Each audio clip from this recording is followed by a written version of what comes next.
Hello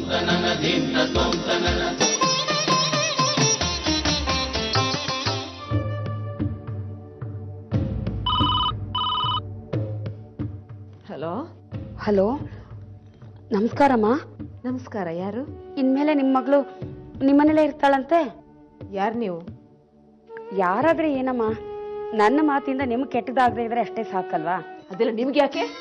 ಸಿಟ್ಟಾಗಬೇಡಿಮ್ಮ. ನಿಮ್ಮ ಮಗಳು ಅಂದ್ರೆ ನಿಮ್ಮ ಮಗಳಲ್ಲ, ನಿಮ್ಮ ಯಜಮಾನಿ ಎರಡನೇ ಸಂಬಂಧದ ಮಗಳಿದ್ದಾಳಲ್ಲ ಚಂದನ, ಅವಳು. ಯಾವಳವಳು? ನನ್ಗಿರೋದು 3 ಮಕ್ಕಳು. ಹಾಗಂತ ನೀವ್ ಅನ್ಕೊಂಡಿದ್ದೀರಮ್ಮ. ಆದ್ರೆ ನಿಮ್ ಯಜಮಾನ್ರು ಆ ಮಂಜುಳನ್ ಮಗು ಚಂದನನ ತನ್ನ ಮಗಳು ಅಂತ ಒಪ್ಕೊಂಡ್ಬಿಟ್ಟಿದಾರಂತೆ.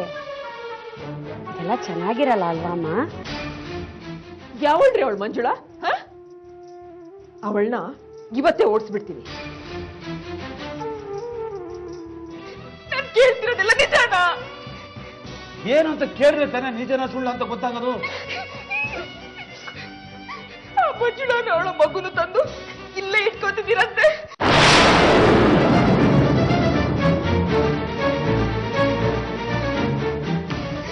ಅವಳ ಮಗುನ ನಿಮ್ದೇ ಮಗು ಅಂತ ಒಪ್ಕೋತಿದ್ದೀರಂತೆ. ಮಂಜುಳ ಹತ್ರ ಆ ಮಗು ನಿಮ್ದೇ ಅಂತ ನೀವು ಒಪ್ಕೊಂಡಿದ್ದೀರಂತೆ. ಯಾವಳ ಹೇಳಿದ್ದು? ಯಾರು ಬಾಯಿ ಬಂದು ಹೊಗಳ್ತಾರೆ ಅಂತಂದ್ರೆ ಅದನ್ನ ತಂದು ಪ್ರೀತಿನಪ್ಪ ಮಾಡ್ತೀಯ ನೀನು? ನೀನೇ ಹೇಳಲಿಲ್ವಾ ಮಗುನ ಒಪ್ಕೋತೀನಿ, ಅದ್ರ ವಿದ್ಯಾಭ್ಯಾಸ ಎಲ್ಲ ನಾನೇ ನೋಡ್ಕೋತೀನಿ ಅಂತ? ಆ ಬಾಗ್ಲ ಹತ್ರನೇ ನಿಂತ್ಕೊಂಡು ಹೇಳಿದ್ದೆ. ಮೊದ್ಲು ಯಾವ್ದಾದ್ರು ಡಾಕ್ಟರ್ ಹತ್ರ ತೋರಿಸಿ ನಿನ್ ತಲೆನ ರಿಪೇರಿ ಮಾಡಿಸು. ರುಕ್ಮಿಣಿ, ರಿಪೇರಿ ಮಾಡಿಸ್ಬೇಕು. ಮಗು ನಂದಲ್ಲ ಅಂತ ಯಾವತ್ತೂ ಪ್ರೂವ್ ಆಗಿದೆ. ಮಾನ ಮರ್ಯಾದೆ ಇಲ್ವಾ ನಿಮ್ಗೆ?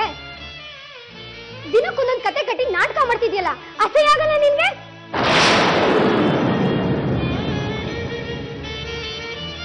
ಯಾರಿಗೂ ಹುಟ್ಟಿರೋ ಮಗುನ ಎತ್ಕೊಂಡ್ಬಂದು ಅದ್ರ ಜೀವದ ಜೊತೆ ಆಟ ಆಡ್ತಿದ್ದೀರಲ್ಲ.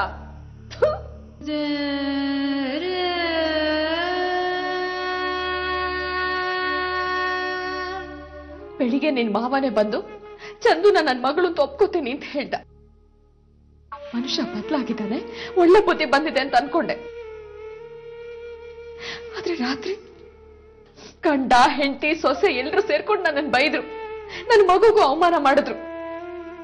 ಬೆಳಿಗ್ಗೆ ನನ್ನ ಮಗಳು ಅಂತ ಹೇಳ್ದವನು ರಾತ್ರಿ ಬಂದು ಯಾವನ್ಗೂ ಹುಟ್ಟಿದ ಮಗು ಅಂತ ಹೇಳಿದ್ರೆ ಇವ್ರ ನಾಲ್ಕೆಗೆ ಬೆಲೆ ಇದೆಯಾ ಹೇಳು? ಇಲ್ಲ ಅಕ್ಕ, ಖಂಡಿತ ಇಲ್ಲ. ಆಗಿದ್ದಾಯ್ತು. ನೀವು ಯಾರನ್ನು ನಂಬಕ್ ಹೋಗ್ಬೇಡಿ. ನೀವ್ ಯಾರಿಗೂ ಹೆದರ್ಬೇಕಾಗಿಲ್ಲ, ನಾವಿದೀವಿ ನಿಮ್ ಜೊತೆ. ಮಂಜುಳಾಗೆ ಅಪ್ಪನಿಂದ ಅನ್ಯಾಯ ಆಗಿದೆ. ಏನನ್ಯಾಯ? ನಿಂಗೇನಾದ್ರೂ ಗೊತ್ತಿದ್ಯಾ? ಅಥವಾ ಅವಳು ಹೇಳಿದಂತ ನಂಗೂ ವರದಿ ಒಪ್ಪಿಸ್ತಿದ್ಯಾ? ಅಮ್ಮ, ಯಾವುದೇ ಹೆಣ್ಣು ತನಗೆ ಹುಟ್ಟಿದ ಮಗುಗೆ ಇಂಥವನೇ ಅಪ್ಪ ಅಂತ ಸುಳ್ಳು ಹೇಳೋದಕ್ಕೆ ಸಾಧ್ಯನಾ? ಆ ಮಂಜುಳ ಬಂದಾಗ ನಾನು ಇರಬಹುದೇನೋ ಅಂತ ಅಂದ್ಕೊಂಡಿದ್ದೆ. ಡಾಕ್ಟರ್ ಸರ್ಟಿಫಿಕೇಟ್ ಕೊಟ್ಟಿದಾರಲ್ಲ, ಅದ್ರಲ್ಲಿ ಅವ್ರದ್ದು ಯಾವ ತಪ್ಪು ಇಲ್ಲ ಅಂತ. ಜೊತೆಗೆ ಸಂಸಾರ ಮಾಡಿದ ಹೆಣ್ಣಿಗೆ ವಚನ ಭ್ರಷ್ಟನಾದ ಗಂಡನ್ನ ಸಮರ್ಥಿಸಿಕೊಳ್ಳೋ ಸಾಹಸಕ್ಕೆ ಕೈ ಹಾಕ್ತಿದ್ಯಾ? ನೋಡು, ಅವಳ ಪರ ಮಾತಾಡೋರು ಈ ಮನೇಲಿ ಇರ್ಕೂಡ್ದು. ಮನೆಯವರು ಮನೆಯವ್ರ ತರ ಇರ್ಬೇಕು.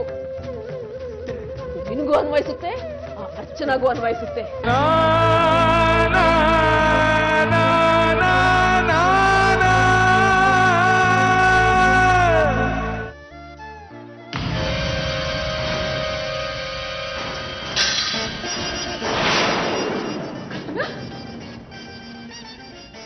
ಕಲ್ಪನಾ, ಕಲ್ಪನಾ, ಇಲ್ಲ ನೋಡು.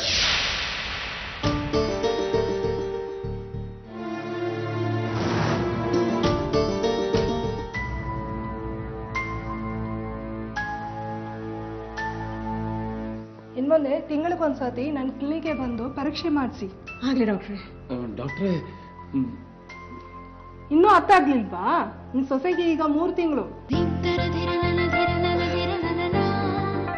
ಅಜ್ಜ ಅಜ್ಜಿ